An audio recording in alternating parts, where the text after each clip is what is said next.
দেশনেত্রী খালেদা জিয়া আগে লন্ডনেই যাবে ওনার মেডিকেল অ্যাসিস্ট্যান্স নেওয়ার জন্য। তো ম্যাডাম জিয়া যাওয়ার পরে আমাদের অ্যাক্টিং চেয়ারম্যান জনাব তারেক রহমান দেশে ফেরত আসার প্ল্যানিংগুলি উনি করবে। সাবেক প্রধানমন্ত্রী দেশনেত্রী খালেদা জিয়া তিনি শারীরিকভাবে অনেক দিন ধরেই তো অসুস্থ, তার বিদেশে চিকিৎসা প্রয়োজন, সেটা আমরা বিগত সরকারের সময় অনেকবার দেখেছি, এই সুযোগটা বঞ্চিত হয়েছেন।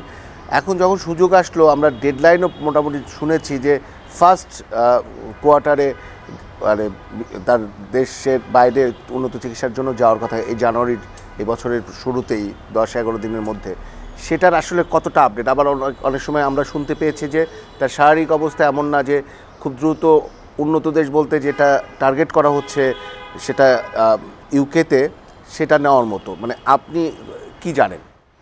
না, আমাদের দেশনেত্রী বেগম খালেদা জিয়ার শারীরিক অবস্থা তো মানে অত ভালো না। আনফর্চুনেটলি এটা খুবই মাঝে মধ্যে একটু ইমপ্রুভ করে, মাঝে মধ্যে আবার ডিটেরিয়েট করে।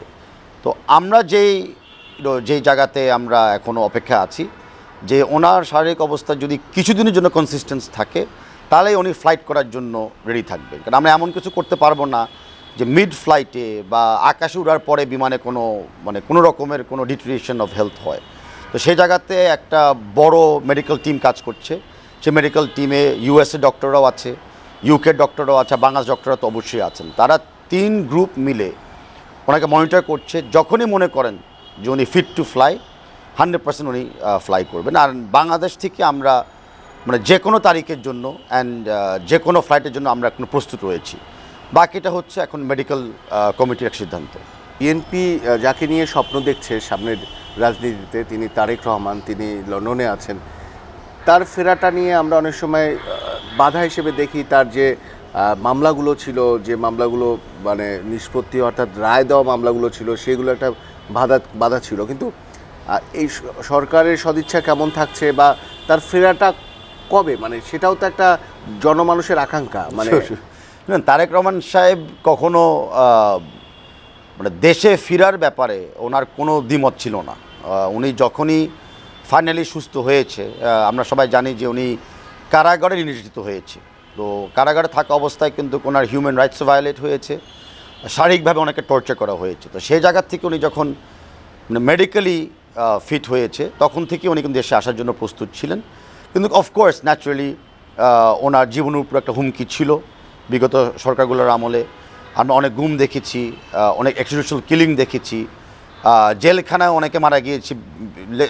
গত ডিসেম্বর মাসে যখন আমরা ওই 2024-এর 7 জানুয়ারির পাতানো ইলেকশন এগেনস্টে আমরা লড়েছিলাম। তো সব কিছু বিবেচনা করে উনি আসতে পারেন নাই। ইতিমুহূর্তে উনি অপেক্ষা আছে, কারণ আমরা জানি যে আমাদের দেশনেত্রী খালেদা জিয়া আগে লন্ডনেই যাবে ওনার মেডিকেল অ্যাসিস্ট্যান্স নেওয়ার জন্য। তো ম্যাডাম জিয়া যাওয়ার পরে আমাদের অ্যাক্টিং চেয়ারম্যান জনাব তারেক রহমান দেশে ফেরত আসার প্ল্যানিংগুলি উনি করবে।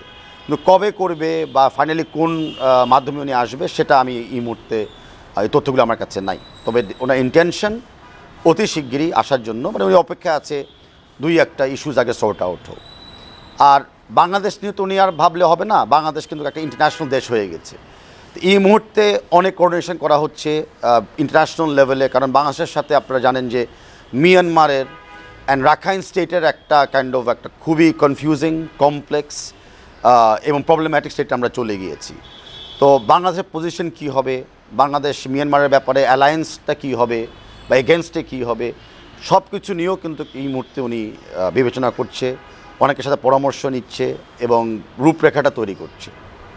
কিন্তু এই যে যেটা বললেন সেটা যদি একটু পরিষ্কার করে বলেন, ধরেন এরকম কি হবে যে ম্যাডাম যখন চিকিৎসার জন্য লন্ডনে যাবেন ঠিক তখনই তারেক রহমান ঢাকায় আসবেন, নাকি কিছুদিন থাকবেন যে দুজনই লন্ডনে অবস্থান করবেন, বাংলাদেশে তারেক রহমান এবং ম্যাডাম দুজনে কেউ ওই সময় থাকবেন না, মানে জিনিসটার প্রক্রিয়াটা কী হবে?